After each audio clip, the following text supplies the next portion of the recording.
I'm super excited to give you a look inside Notorious, which is an hardscrabble bounty hunting amid intergalactic war, a game by Jason Price. It is described as a solo RPG zine. I want to thank Mark Walker from Flying Pig Games for calling my attention to this book that I did not know about, and I want to thank Jason Price for sending me a copy of it. We take a look at the credits here, and as we go through it, we'll focus in a bit on the lovely art that is very evocative of the kind of feel of this game. In this game, you are playing the role of one character known as a nomad, and there are types of nomads that we will get into, but we can start out by seeing that it's a sci-fi game for one player. It can be played as a short one-shot adventure or a series of anthology stories. Play to tell stories of the nomads, notorious bounty hunters who strike fear among the scum and villainy of the universe and follow a dubious code of honor. In the midst of an intergalactic war, you've been given a lucrative contract by one of 6 factions. The job is simple. Bring the target back, dead or alive, no disintegrations. You've tracked your quarry down to a single planet where you must land and explore its backwater settlements, sprawling spaceports, and hostile environments in search of leads. Interact with the locals and observe how the factions compete for control. So what the designer has accomplished here in a small book is to provide a relatively constrained concept for the game, which is that you are a bounty hunter, you have a target, and you're going to be exploring the planet where the target is and coming up with leads and such. And I think this is a really effective way of generating a type of solo RPG experience that falls somewhere between guided and freeform, and also somewhere between mechanical and journaling, so that there are attributes and there is some die rolling, but to flesh out the story, you are almost, well, not expected to, because there's an option here, but I think the gameplay is enhanced if you choose the story mode manner of play, where you write the short story as you play, responding to the prompts that you're given. Another option is what the designer calls arcade mode, which is to take your player sheet and tracking the attributes that you have in the encounters and simply roll the dice to resolve them and keep a record of that without developing the story. This is a play sheet from a game I have been playing, and we will look in the book as to what the attributes are and what all of these things mean. But from a design perspective, it's important to understand that the shape of what you're doing is there for you to fill out as you like. And in that way, you can have the randomness of interacting with NPCs and gaining leads and going to different planets within, as I said, this relatively short book. The mechanic in the game of kind of responding to the prompts are known as reactions. There are 4 reactions that you can take, and this is super clever because you're given a table here to help you understand what you are able to do based on who you are interacting with. So for example, if you are interacting with a hostile, you cannot choose the speak reaction because they're hostile to you. But you can choose any of the other, you can speak to any of the other, like locals or assets or leads or even your target, just not someone who is hostile to you. Likewise, if you want to threaten someone, there's a list of who you can and who you cannot threaten, etc. And each of those reactions comes with an explanation of what is going to modify your D6 roll. So the way it works is you're rolling a D6 and your opponent is rolling a D6. The higher number after modifiers wins that round or that reaction. So it will explain that what can happen if you are speaking with locals and assets. For example, if you're successfully doing that, you then roll on this table and you get a prompt in terms of what the reaction is. Or if you're speaking with a lead or a target, you would then roll on the outcome table for success to see what happens. So this is a really clever way of giving what feels like real interactivity and on-the-fly interactivity between the game system and what you're doing based on a simple die roll. This is the case for all of the possibilities of things you can do. So if you are threatening someone, for example, you will, on a success, the hostile will back down and you'll get to roll on what happens when you've neutralized the threat. If you fail, then you're going to get into a fight. You're going to get into combat or conflict with them. Attacking and combat is laid out here pretty clearly. There is range attack, there are defensive rolls, but again, it's all based on the very simple mechanism of rolling d6 and adding some modifiers to that roll. You can recruit NPCs, same deal. You are using some of your attributes, in this case, favor. So during the course of the game, you are operating as you go through the world with increased or decreased favor among people, notoriety, as well as motivation. And motivation is essentially like a reroll. So you can spend motivation to reroll a die, for example. And recruitment is going to be more successful the more favor you have accrued, because the nomad die is going to be modified by half of your favor roll rounded up. And you will then get to roll on the assets table for success.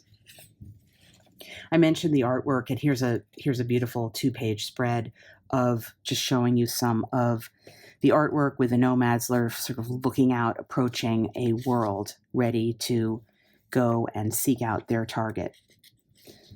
There are different types of nomads, as mentioned, and you can roll on the table to come up with one randomly. So we rolled up, in this case, a bot. We have the armor, the assassin, the bot, the brute, the scoundrel, and the uncanny. And you could sort of in your mind map those onto what might be sort of fantasy tropes for that.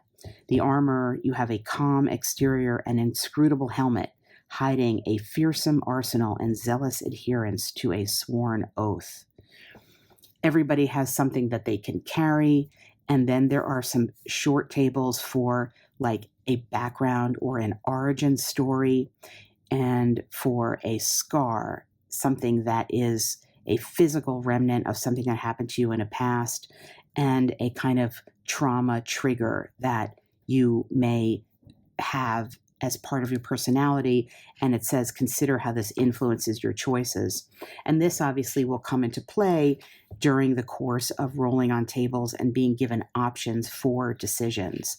So for example, for this armor, if the part of their trigger was that they watched hidden away as their parents were slain by a hooded figure from the Mystic Order, that's one of the factions, that might come into play in rolling on tables later on in the book if Mystic Order was indicated as a faction. For example, it might provide you with more motivation to succeed at something, and therefore use some of your motivation to re-roll dice if you were not successful, or to be more aggressive when given an opportunity. The assassin has an unassuming nature and modest attire, hiding a killer instinct honed through years of intense training. Success often lies in subtle planning and taking opponents out with long-range weaponry or spectacular martial arts. So again, some suggestions of play here.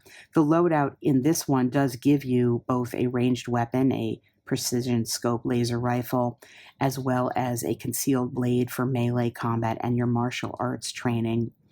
And the indication here, the mechanical indication, goes with the theme of what this is. So for the use of a ranged weapon, you get a +4 to your roll the first time you attack, representing perhaps surprise or whatever, and then you get a +2 for each subsequent round. For melee, because you have martial arts training and you are superior in the art of stealth, you're getting a +3 to your roll, as well as giving your opponent less of an opportunity, less heart to succeed. The bot has a cold exterior and fearless personality, which hides logical calculations steering every decision that it makes. Success often lies in acting faster than biological opponents, using mechanical reflexes, pinpoint accuracy, and an ability to ignore minor damage. And again, this is reflected in the available modifications to your stats and die rolling in the loadout portion, and with it still also has an origin story, a scar, as well as a trigger. We have a brute. We have a scoundrel who's got a laser pistol or two, a stun baton, and a wide-brimmed hat. And we have the uncanny, who has mystical powers, and they were possibly part of that Mystic Order cult, but expelled and left to explore on their own. They could be extremely sensitive, for example. Every planet has a diverse range of characters, so you can roll on this D2D6 table to come up with the species for a planet, and there are suggested names.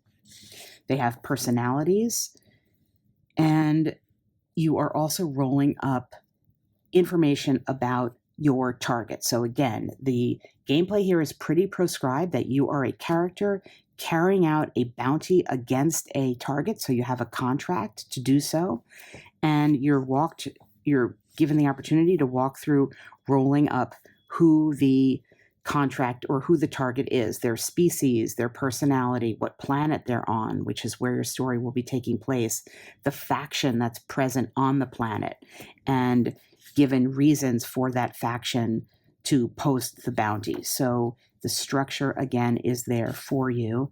And then we get into the tables that have the planet options here, and there are 6 different planet options, and each of them gives a stated terrain, predominant species, some destinations, as well as the competing factions. And this becomes important if you are playing this as a journaling game.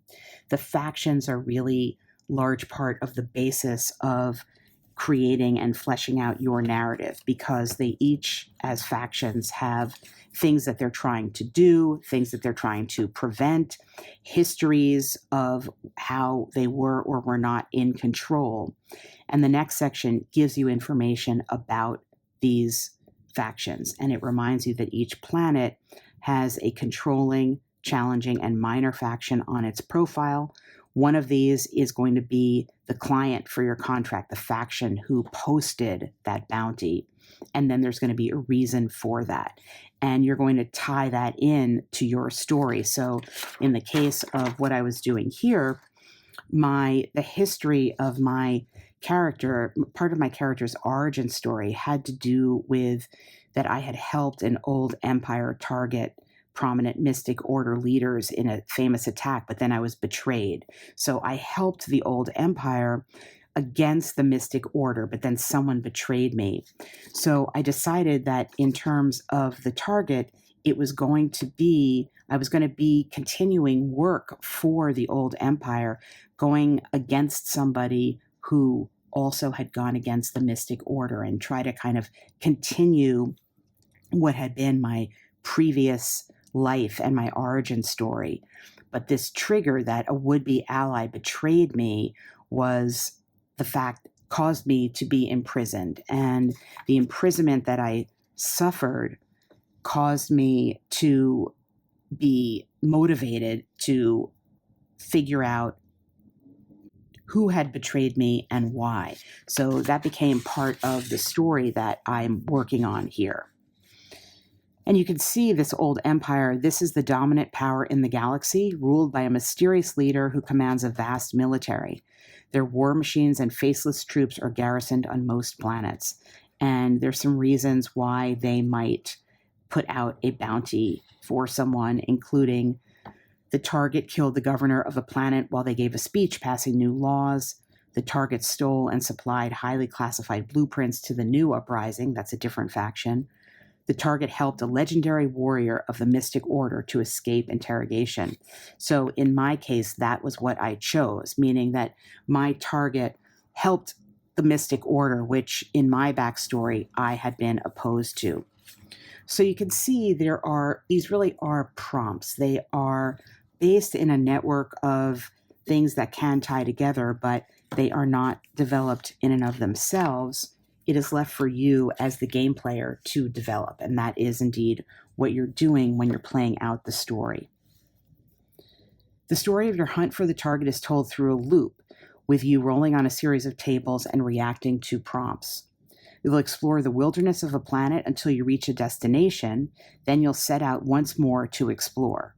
So it explains that this is a loop, so you roll on an exploration table, you complete that prompt, you may get an event or not, and then you move to destinations. You roll on the destination table, complete the prompt, you may do destination events again, but when you've completed that, you return to exploration. So a very simple way of playing a game, which is useful. As you go, you are going to become increased in notoriety, your reputation on the planet. And what's very, very great about the system is that as the values of your attributes change, it will impact what happens when you roll on the very same table. So when I first looked at this, before I started to play it, I wondered how much it would be able to create a story, because most of the tables are D6 tables. And as you can see, the book itself is not that thick. And in fact, a bunch of the book is not tables at all. It's the rules.